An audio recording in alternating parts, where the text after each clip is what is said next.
नमस्कार दोस्तों, चलिए जानते हैं देश दुनिया की 50 बड़ी खबरें। इससे पहले यदि आपने मेरे चैनल को सब्सक्राइब नहीं किया है तो चैनल को सब्सक्राइब करें।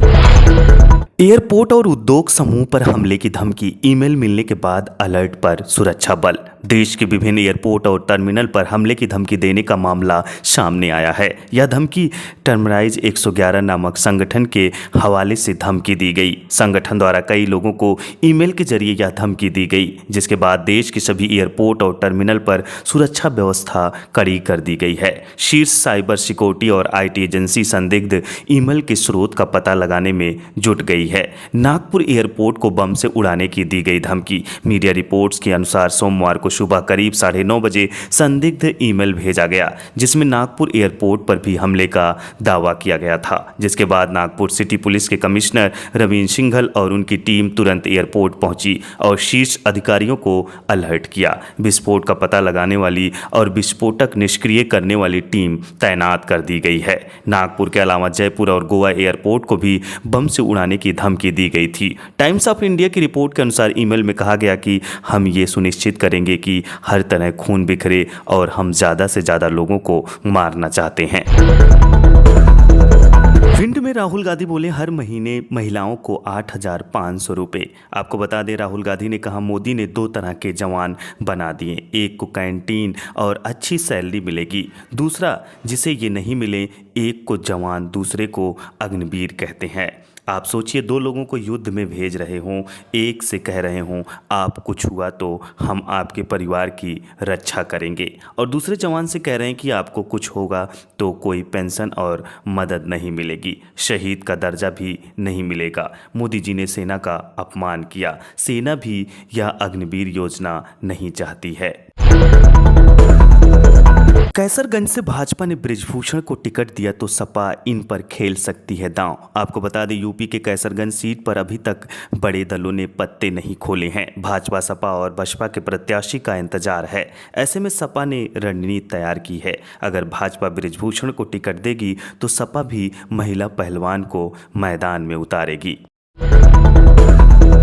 अखिलेश यादव पहुंचे एटा, बोले ये चुनाव आने वाली पीढ़ी के भविष्य का फैसला करेगा। एटा में जनसभा को संबोधित करते हुए अखिलेश यादव ने सरकार पर जमकर निशाना साधा। उन्होंने कहा कि वे लोग युवाओं को नौकरियां नहीं देना चाहते हैं, ये चुनाव आने वाली पीढ़ी के भविष्य का फैसला करेगा। अखिलेश यादव ने कहा एटा के लोगों को बीजेपी ने बहुत धोखा दिया है, इनका हर वादा झूठा निकला। सवाल करते हुए कहा कि कोई बताए क्या आय दोगुनी हुआ, 10 साल में 1 लाख किसानों ने आत्महत्या की है, नौजवानों का भविष्य खत्म कर दिया गया, हर परीक्षा का पेपर लीक हो गया। अखिलेश यादव ने संघ को सबसे खतरनाक परिवार बताया। उन्होंने कहा कि यादव का नाम लेकर हमें बदनाम करते हैं।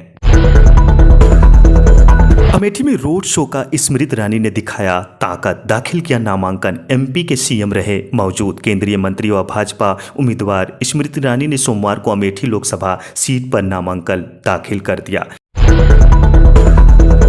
यूपी के 32 शहरों में हाईवे का रोड अलर्ट, तापमान 45 डिग्री के पार जाएगा। वेस्ट के 16 जिलों में आधी बारिश के आसार, कानपुर सबसे गर्म। यूपी में हाईवे का कहर बरकरार है, अभी इससे राहत नहीं मिलने वाली है। आज भी 32 जिलों में हाईवे का रेड अलर्ट के साथ पारा 45 डिग्री के पास पहुंच चुका है। 30 से 40 किलोमीटर की स्पीड से हवाएं भी चलेंगी। बादलों की लुकाछुपी बनी रहेगी, बूंदाबांदी भी हो सकती है। पश्चिमी यूपी के 16 जिलों में आधी बारिश का अलर्ट है।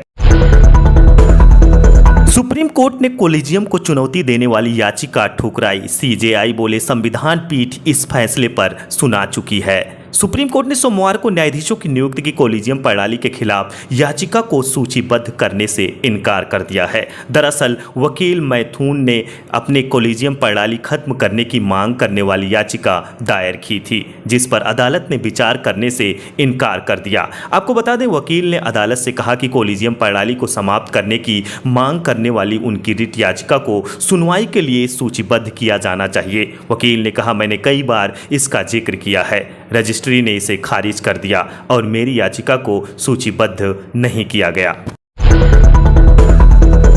पूर्व सीएम सोरेन की अंतरिम जमानत याचिका पर सुप्रीम कोर्ट ने ईडी से मांगा जवाब। अब मई में होगी सुनवाई। हेमंत सोरेन को प्रवर्तन निर्देशालय द्वारा 21 जनवरी को गिरफ्तार किया गया था। उन पर जमीन से जुड़े घोटाले के मामले में धन संशोधन का आरोप है। पूर्व सीएम फिलहाल रांची की बिरसा मुंडा जेल में न्यायिक हिरासत में है।